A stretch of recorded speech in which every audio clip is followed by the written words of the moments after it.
I'll just do a brief little introduction for our listeners, and then I'll get started.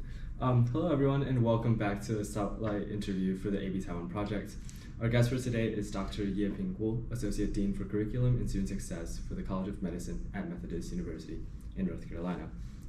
Dr. Guo received her Ph.D. in Molecular Microbiology from The Ohio State University, Master's in Clinical Laboratory Science from Michigan State University, and the Bachelor's from the National Taiwan University. Without further ado, let's get the interview started.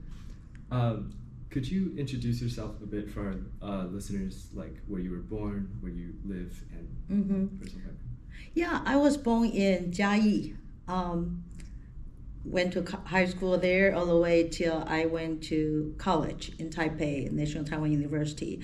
So a small city town girl, yeah. Jiayi is actually where my mother's side is from, so my great. Oh, yeah. That's cool. That's cool. Yeah. So I will have to say, I feel going from Jiayi to Taipei was at first a cultural shock. That's why at that time Taipei must be, well, the other country, and I think there was some transition to adjust myself from a small town girl to the big city, and then fast forward again coming to America. So I guess going to the college in Taipei gave me a little bit practice of adjustment maybe. Yeah. How would you say your like high school? I guess in Taiwan that would be senior high school. You're right. Yeah. How would you say that experience like differed significantly from the college? Like just besides like the whole like little town to big city. Yeah, I think it's more than that. I think at that time Taiwan's education system and the Liankao, so I think high school to me it was just like a step to go on to the eventual goal. Everybody told me, like, you have to go to college. And my brother was at NTU Medical School at that time. So it was just family and society expect you to go to the best college you could. But why and to do what was not that clear. So high school was really just a passing by. And to me, it's a very grilling and boring sometimes to me, an era.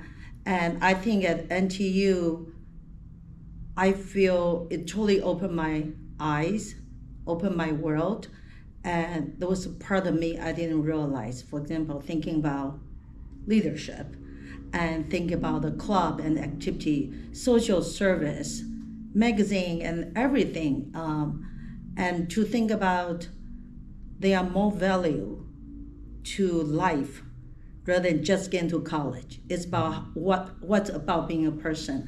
I think there was a very important chapter for me.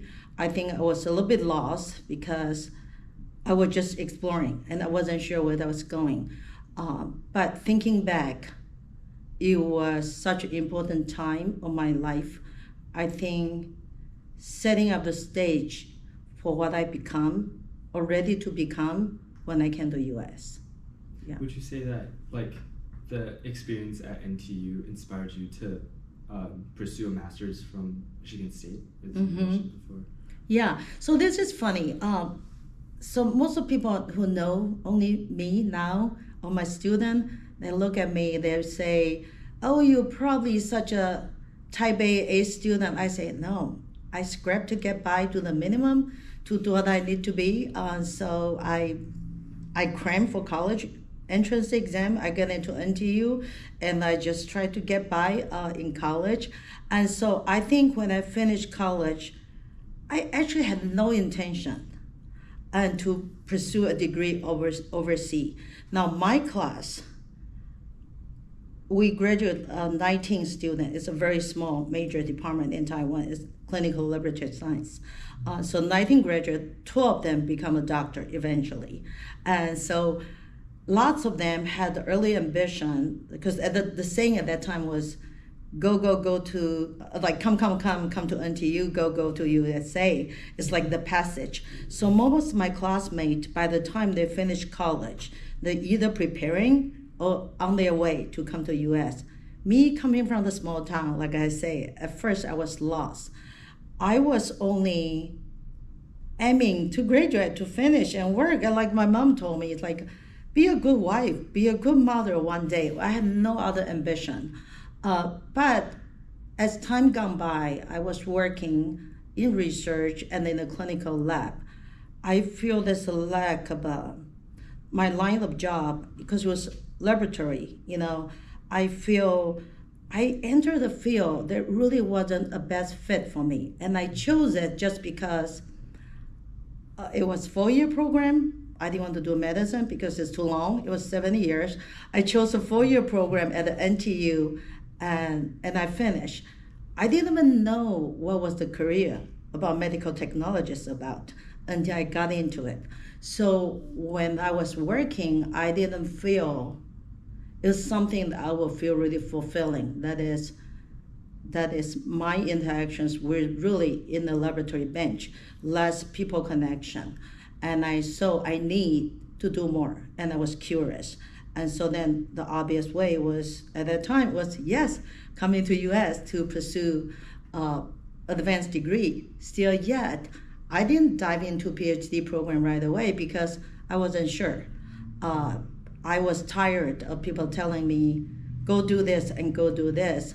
So I decided I would do a master first in the medical technology, and which is easier because it's lined up with my undergrad degree. So I went to Michigan State. It's few of the school in the country has an advanced degree for medical technology. And there I underwent my academic transformation. I realized learning, studying is not just about memorizing anymore.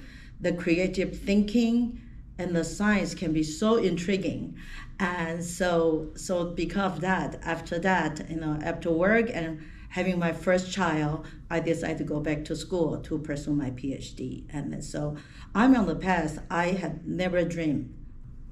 A lot of our listeners for the AB Taiwan project happen to be high schoolers or students entering college for the first time. They face societal pressure from their parents, from their friends, to move towards careers that make the most money, like medicine or whatnot. What would you say to the kids who just feel lost and feel like they're doing something just for the sake of, like, that's what they're supposed to do, quote unquote? So I will say, you are so lucky growing up this country that you have enormous family support, wanting your success and willing to be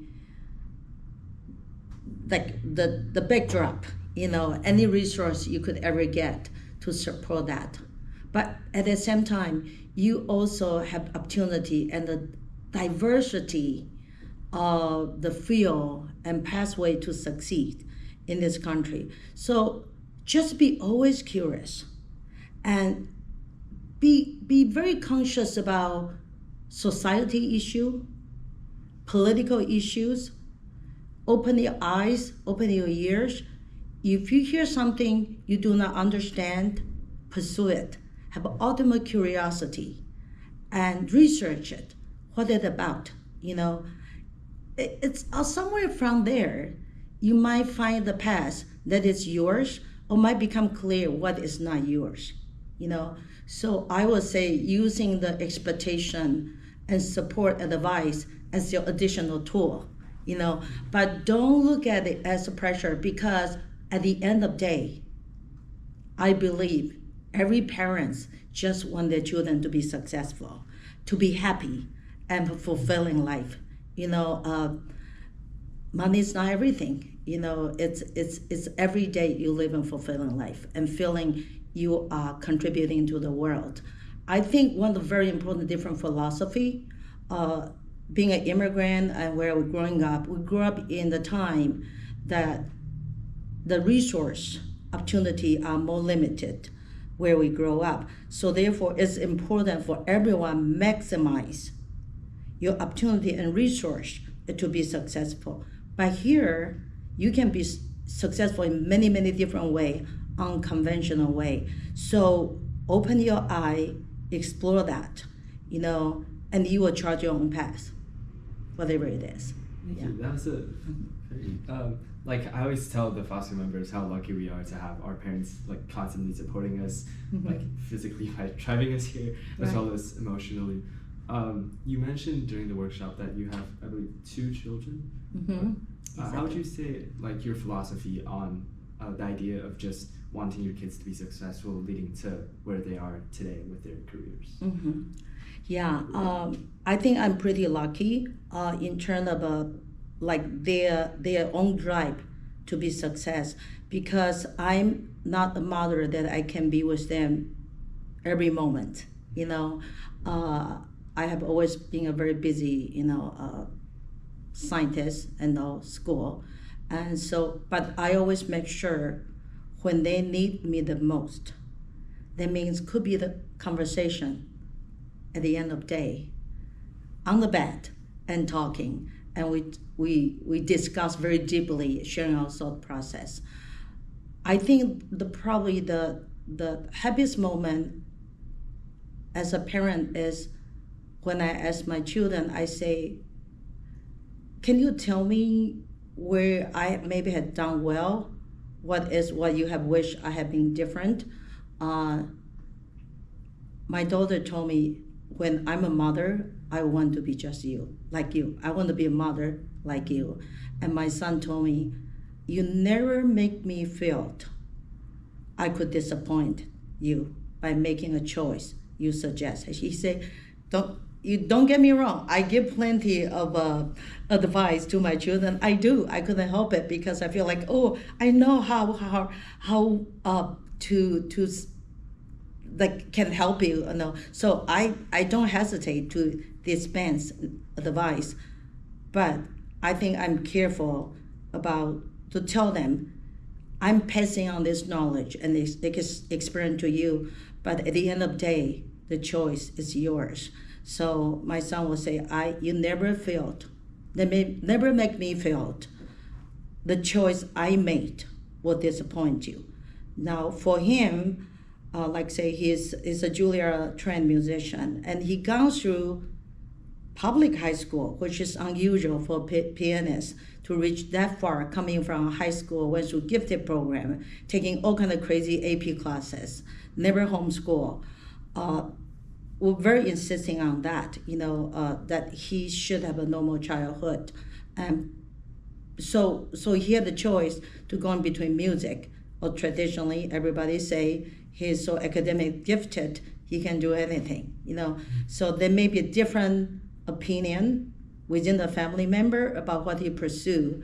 And my answer to him when he told me at 13 years old that he wanted to be a musician, and I fully support, then you should pursue it, because you won't be regretting that you didn't pursue it. If you change your mind, there's plenty of time. Life is long, you can always change your mind and later. So I'm very insisting on that and pursue their own pace, the direction. But don't get me wrong, if they tell me that's what they want to do, I will be really, really instantly become that dedicated Asian parent to do like, okay, where can we find the best teacher? Where can we find that? I will be behind that. But I try to make them find their way, sort of, yeah. Thank you. I mean, from what you've told me, you sound like you were a very good mother to both of your children, as well as just, especially, I know having Asian children who are like career-wise devoted to music is just somewhat like, there's some type of, I guess, stigma with it within the family. And, right. But I believe the way you talked about it was very...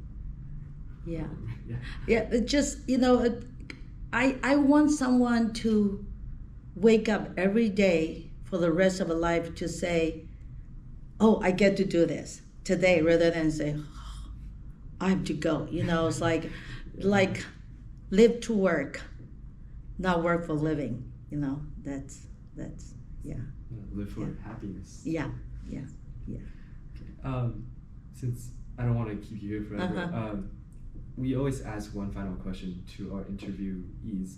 It's, to you, what does it mean to be Taiwanese?